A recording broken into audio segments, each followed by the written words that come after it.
Hey, what you're looking at is the front wheel of Kawasaki 1400 GTR or Concours with a brand new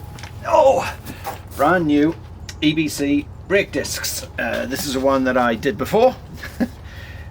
We made sure that we put on the ABS ring on the right side, which is the right side of the bike. As the tyre rotates, there's an arrow as to which way the tyre goes, which is right here. So the EBS is on the right side, which is correct. And so now we are going to attempt to thread the axle through the forks and the front wheel. And once that's in, Bob's your uncle.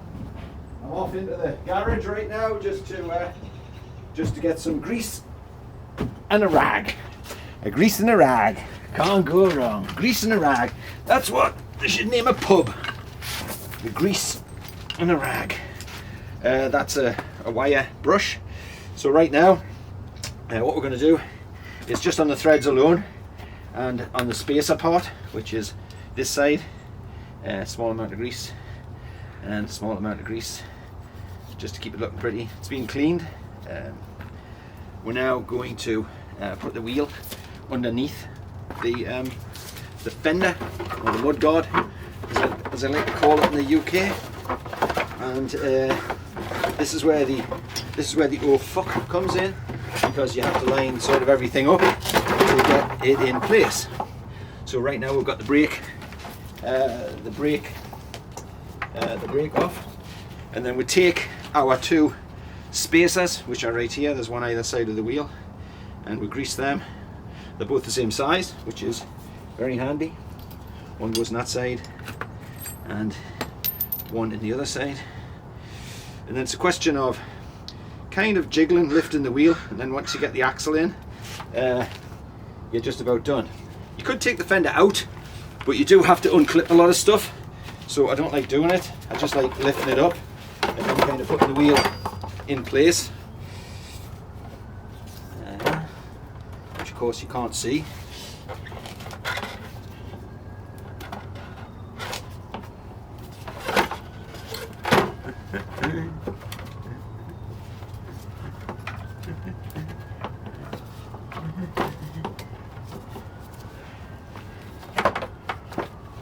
We're just going to lift up by using the jack. Jack the wheel up slightly.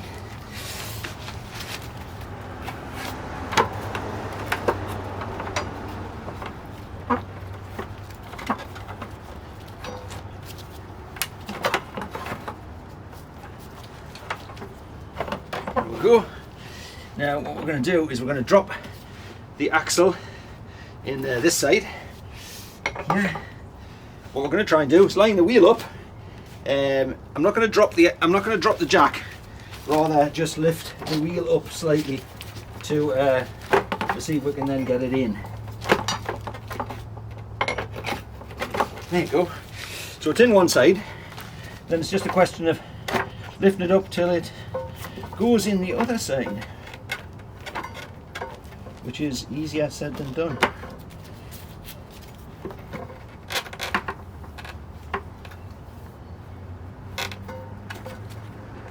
What we're going to do though, while we're here, is we're going to nip up this side.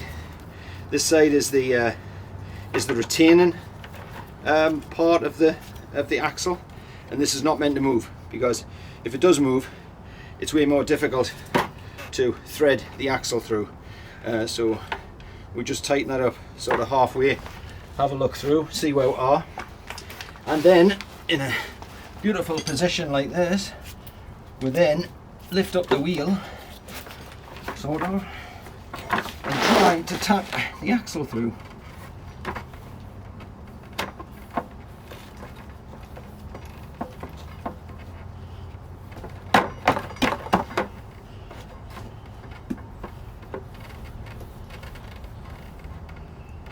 Well, we don't appear to be having a great deal of success, even though it's in line.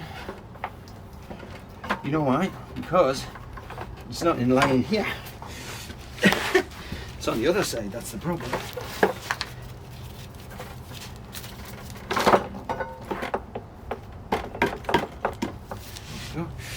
I'm going to get a soft hammer, which is a red plastic mallet. Not a mullet, but a mallet.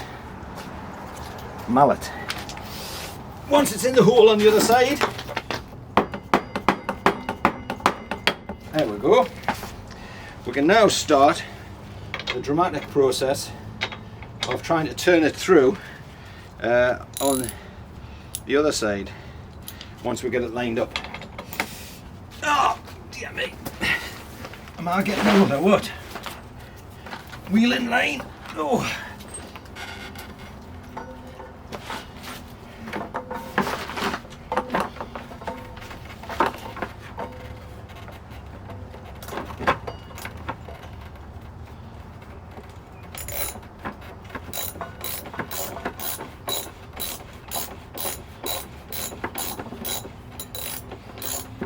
That sound and that movement of the axle tells me that we've got it all the way in. Tight with me sex tape. As you can see, that's in on one side, and we'll put that in tight. It's in a threaded insert in there, and then we just keep that in nice and tight. We'll notice that this starts to turn gently. Right, just at the point of turning, that's when I stop. We know that we've got the axle in. So what we can do is we can nervously drop the jack. There we go. Jack is all dropped. Because none of these bolts are particularly tight, and don't need to be particularly tight right now, we slacken them off. And at this point, it's a good idea to push the forks up and down, because that helps settle the axle in a straight alignment with the front wheel. That's usually all I do. At this point I then take the bolts out again and then just grease them lightly. It's not going to go anywhere because these are going to keep it. This is now locked in place. So we'll take the bolts off. I know that Cass is going to want me to fast forward these. I don't know how. I don't know about using an editing program. I'm just going to try and keep you all entertained with my witty repartee, and I'm not going to get too morbid about everything. It's been an interesting weekend at work, where part of my job is that I help support these individuals I've supported with for years, and part of it is that we end up supporting them to the end of their life. And so consequently this weekend, spare a thought for our little friend Hilda, who impressively, for someone with Down syndrome, made it all the way to 72, and by all accounts our family were really pleased with the service that we did, in that we helped her through it, and that she passed away very peacefully and very quietly with her family around her. The connection between this family and modern day is that their family were from Ukraine, and all of the family emigrated to Ukraine during the 1920s when the Russians decided that they were going to, well, as they're doing now, kind of kill as many Ukrainians as they can. But only in those days it was by taking all the wheat that they had and starving them out.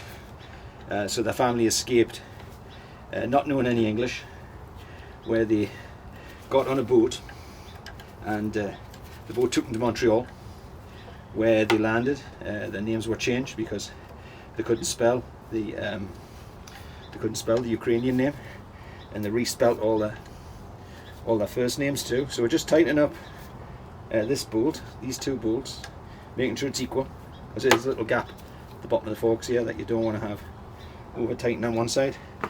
Should I use a torque wrench? Aye. Can I use a torque wrench? No. So I figure if it came off with a bugger load of force, I'll just put a slightly bit less bugger load of force and besides which it's got 4 nuts to lock the whole thing in place. So what we're doing this is doing this on the same side as this one, equal turns on the 2 bolts, and making sure that there's no gap, there's no unequalness in the gap at the bottom of the forks. And basically that is it for installing the front wheel. What we'll be doing in the next thrilling episode is we're going to clean. I'm going to take these out, take these brake pads out because they're almost down to the base plate, clean the whole thing out using a soap and water solution, and then brake fluid, brake cleaner to clean everything out, and then we're putting brand new pads in and installing them on the wheel, cleaning the discs, making sure they're all nicely clean of any debris before we reinstall the fender. I'll do that in another episode, likely in the next 10 minutes, but I'm just going to get everything sorted out here. The end of the story is that they got on this train and it took them 4 days to get to Winnipeg, where they were given a plot of land. And these guys' parents had 7 kids. The parents never spoke English, they spoke German, Polish, Ukrainian and Russian, and managed to escape with just basically the sacks on their back. So that connection between the 1920s and today is a very fair one. Wonderful family, and it was very sweet to be able to be part of that and to help. So I'll shut this down, and then what I'm going to do is I am going to then start again with a little bit of music this time once I've got everything cleaned, because that's really boring, as is this entire video, probably for everybody else other than my family, and even then probably some of them are still sleeping. So take care.